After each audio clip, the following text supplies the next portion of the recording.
సాయంత్రం బోర్ కొట్టి ఏం చేయాలో తెలియక ఇంకా అలా బయటకైతే వెళ్ళాము. ఇంకా అలా వెళ్తూ ఉంటే మబ్బు భలే ఉంది. ఇంకా బాగుంది కదా వెదరు అని చెప్పేసి వీడియో అయితే తీశాను. ఇక్కడైతే పానీపూరి సూపర్ ఉంటుంది. ఎప్పుడు జనాలు ఉంటారు.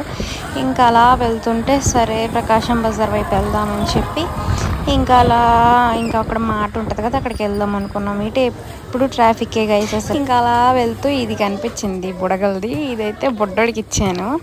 ఆ బుడ్డోడైతే తీసుకున్నాడు. ఇంకా సర్లే అని చెప్పి అడిగి ఇచ్చేసి ఇంకా అలా వచ్చి ఇంకా జోబియా కోసం బట్టలు చూద్దామని ఇంకా జోబియా కోసం బట్టలు 4-5 జతలు అయితే తీసుకున్నాం. స్వామి చూసారా సిగ్గుపడిపోతుంది. ఇంకా తీసుకొని అలా బయటకు వచ్చాం. ఇదేదో వచ్చి ఇంకొచ్చేసి ఇంకా బట్టలు అయితే ముందు పెట్టేసి మేమైతే కామ్గా కూర్చున్నాం అనమాట. పూలు చూసారా ఎంత బాగున్నాయో. ఇంకా కామ్గా ఇంటికి వచ్చేయడమే, ఇంకేం లేదు. ఇంకెక్కడికైనా వెళ్ళాలన్నా ఇప్పుడు తీసుకెళ్ళరు, టైం చాలా అయిపోయింది. ఇంకా కామ్గా ఇంటికి వెళ్ళడమే. బాయ్.